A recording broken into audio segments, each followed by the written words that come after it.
अभी हम आम आदमी पार्टी की तरफ से मैं, मान साहब, आतिशी जी और संजय सिंह जी, हम चारों का डेलीगेशन इलेक्शन कमीशन से मिला। चीफ इलेक्शन कमिश्नर साहब बाहर गए हुए हैं, बाकी दोनों इलेक्शन कमिश्नर मौजूद थे और हम उनका शुक्रिया अदा करना चाहते हैं कि उन्होंने इतने शॉर्ट नोटिस पे हमसे मिलने के लिए वो तैयार हो गए।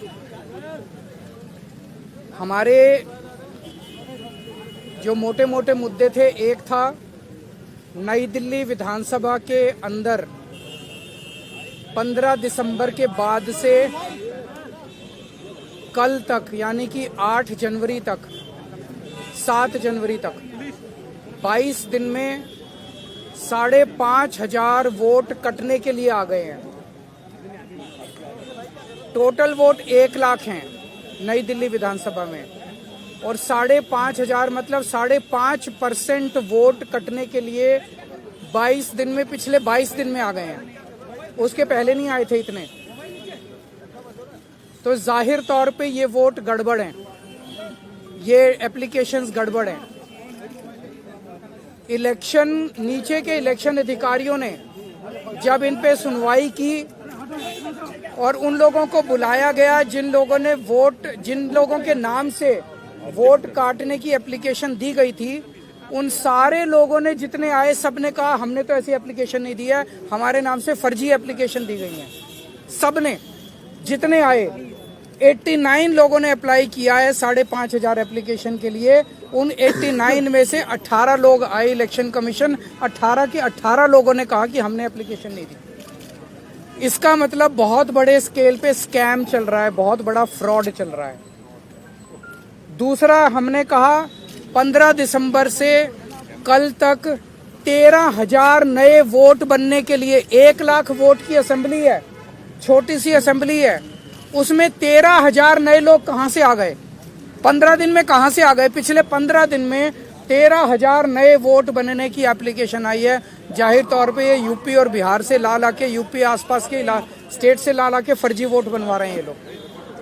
तो हमने उनको ये कहा कि इस तरह के लार्ज स्केल पे एडिशन और डिलीशन हो रही है, तो 23,000 ये और 5,500 ये, 18.5% वोट अगर किसी विधानसभा की इधर से उधर कर दी जाएंगी तो फिर चुनाव थोड़ी है, फिर तो केवल तमाशा है, नाटक है। तीसरी चीज हमने कही कि नई दिल्ली विधानसभा के अंदर प्रवेश वर्मा जी खुलेआम जॉब कैंप लगा रहे हैं, रजिस्ट्रेशन कर रहे हैं,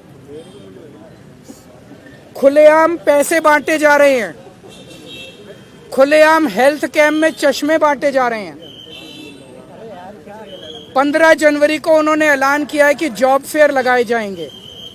ये सारे के सारे इलेक्शन कमीशन की अलग अलग रूल्स और ऑर्डर्स के तहत, इंस्ट्रक्शंस के तहत, ये करप्ट प्रैक्टिसेस के तहत आता है। प्रवेश वर्मा को चुनाव लड़ने से उसको डिबार किया जाना चाहिए। प्रवेश वर्मा के घर पे रेड मारी जानी चाहिए ताकि पता चले उसके घर में कितना पैसा है। ट्वीट कर रहा है ना, ट्वीट कर करके वो खुलेआम सरेआम कर रहा है। जैसे कि फिल्मों में आप देखते हो ना, मैं तो फलाने का, कोई पुलिस वाला किसी को पकड़ लेता है तो उससे वो कहता है पता है मेरा बाप कौन है, तो उसी तरह से वो तो खुलेआम कह रहा है एक तरह से, प्रवेश वर्मा मैं पैसे भी बांटूंगा, मैं जॉब कार्ड भी दूंगा, मैं नहीं मानता किसी को। और हमने ये कहा है कि जो लोकल चुनाव अधिकारी हैं नई दिल्ली विधानसभा के, उन्होंने बीजेपी के सामने पूरी तरह से सरेंडर कर दिया है। वो उनके बीजेपी के सारे गलत कामों को फैसिलिटेट कर रहे हैं। हमें खुशी है, चुनाव आयोग ने हमें आश्वस्त किया है कि इन सब प्रैक्टिसेस को नहीं होने दिया जाएगा और सख्त से सख्त कार्रवाई की जाएगी। जो भी ज़रूरत है वो सारी कार्रवाई की जाएगी। हमें चुनाव आयोग पे भरोसा है और हम मानते हैं कि चुनाव आयोग इस पे सख्त एक्शन लेगा। आप कुछ ऐड करना? सर, किस तरह का एक्शन आपने, जो लोकल डीईओ है उनके खिलाफ क्या एक्शन सीख किया है? हमने एक्शन सीख किया है कि लोकल डीईओ और लोकल ईआरओ को सस्पेंड किया जाए और उनको वहां से हटाया जाए, ट्रांसफर किया जाए। क्योंकि दोनों, कल हमने लोकल डीईओ को और ईआरओ को कल 2 बजे या 3 बजे हमने एप्लीकेशन दी थी कि खुलेआम जॉब कैंप चल रहे हैं, खुलेआम ये सब करप्ट प्रैक्टिसेस चल रही हैं। उन्होंने कोई एक्शन नहीं लिया, उनकी हिम्मत ही नहीं एक्शन लेने की। Do you have any doubt on the fairness of election, the procedure so far? The practices which are going on are going to render the entire election process as a big farce. However, we have faith in Election Commission and we hope, as assured to us, that Election Commission will take strict action and bring the entire process on track.